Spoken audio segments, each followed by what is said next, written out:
Hey everybody, my name is Kaleb Miears. I am one of the not financial aid, I'm one of the admissions counselors here, but we are talking about financial aid today. I'm here with Jonna Raney. She's the Director of Student Financial Aid Services. So we're going to walk through a few questions, and please, if you have any questions to post and comment, we have people and other counselors available to answer those questions as we go through this, so feel free to post. But yeah, we're going to go ahead and just get started, and I think we'll just start kind of down our list of things that we get asked frequently. And one of the biggest things right now, especially with students depositing, is do we have payment plans and how do they work? How can families pay the remaining balance of their financial aid? So. Sure. We do have payment plans, and we start with 3 payment plan, 4 payment plan, or 5 payment plans per semester. The 5 payment plan begins July 1. They make a payment August 1, September 1, October 1, November 1. So that semester would be completed in November. On the 5 payment plan, the same works in the 4 payment plan, except it starts in August. Okay. August 1 through November 1. 3 payment plan is September 1.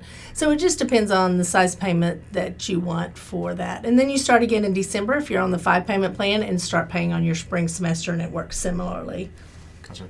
And this is kind of a follow-up question we get a lot, are there any fees or anything additional when you sign up for a payment plan? No, there are no fees to pay on a payment plan. So you can stretch your payments out, your balance out, and budget it in as a monthly payment and not have to budget in an additional fee. Good. Awesome. Great. So another question, I actually just had a parent ask me this morning, so this is helpful for me. What info can you give us about Parent Plus loans? How do they work for the students? How do they sign up for them? Just kind of general info about that. Sure. On the award letter that you'll get after you're admitted and you've filed your FAFSA, you're going to get a federal aid award letter. And the very first paragraph of that letter explains about the Parent Plus loan and how to apply. You go to studentloans.gov, sign in with the parent's FSA ID and password, and just click on Apply for Parent Plus Loan on that link. However, the 2019-20 Parent Plus application is not available yet. We're kind of at the mercy of the Department of Education. We hope that that's going to be available within the next couple of weeks. Perfect. Great. Yeah, so we'll be, and I'm sure we'll let you guys know or kind of keep some parents updated. They're looking for that. Then one question I know, and this is major specific, but all of our education majors, they get info about the Teach Grant, and they always have really some questions about it. I know there's some qualifications. Mm-hmm. What are some of those things that you can give us now, or what are some resources for the families? Sure. The Teach Grant are for education majors who will agree to and sign an agreement to serve to teach 4 of the first 8 years after they graduate. They have to teach in a high-need field at a high-need school. Now, most fields qualify, but the obvious ones are math, science, technology, foreign language. So if they're going to do that, or reading specialists. So if they're going to teach in those areas, they would definitely want to accept the Teach Grant. Now, I do have to caveat that if you are unable to fulfill those teaching requirements, the requirements for the Teach Grant, it does become a loan, and the interest goes back to when they receive the Teach Grant. So it's kind of a risky thing if you're indecisive about your major. Gotcha. Yeah, and I know that was really helpful for my fiance. I mean, she took it and she knew she wanted to teach, and it was a great thing. So, Sure. And I know there are some documents that we have available to send to families too that kind of outline some of those more specific things as well. And so if you guys need those, ask your counselors or reach out to us, and we'll get them sent to you. And also on the OBU website, if you just search Teach, there's a whole page and links to more information about the Teach Grant. Perfect. Yeah, that's great. And so now I know when we assess academic scholarships, those are things that students get for 4 years. So it's every year 4 years. What about the Bison Grant? I know I've had questions about that. Is that renewable? I know we process it through the FAFSA, but is it also guaranteed for 4 years? And if not, do they just apply for the FAFSA? So can you talk about that?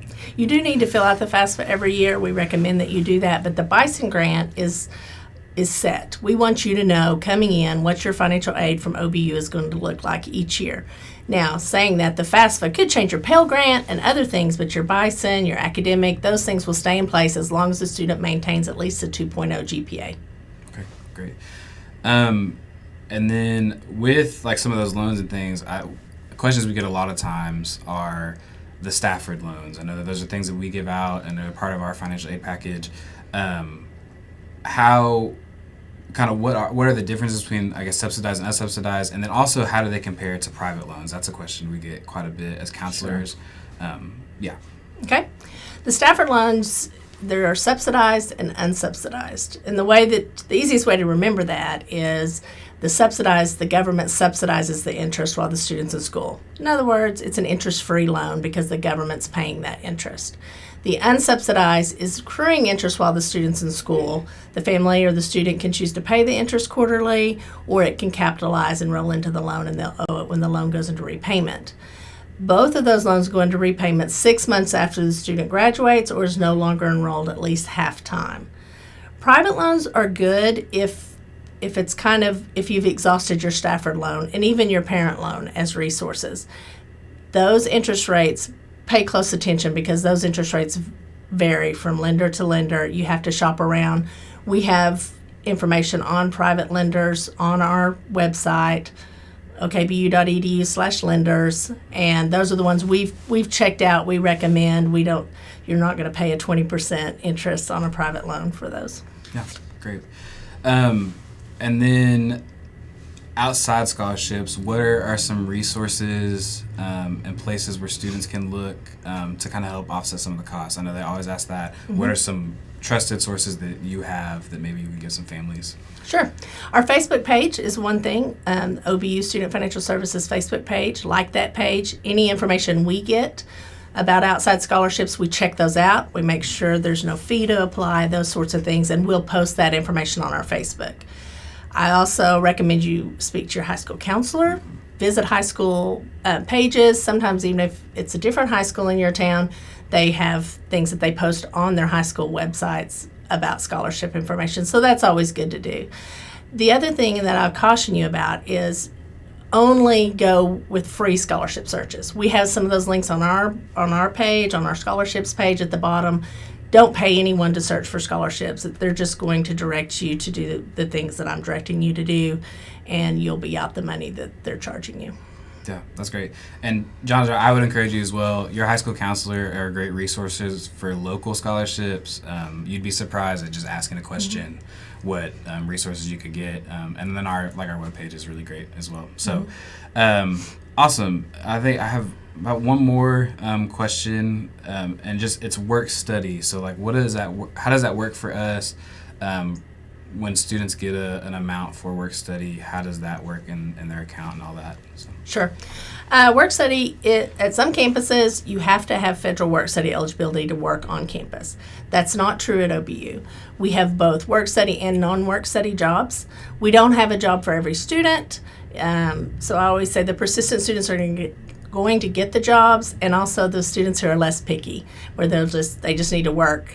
The good news to that is if they're unable to find a job on campus, the Shawnee community loves to hire OBU students. They tend to be good workers, have good work ethic, all those things, and so they can get a job if they want a job. Yeah. And when they just are participating in the work study, how does that money go to their tuition, or how does that work with their job on campus?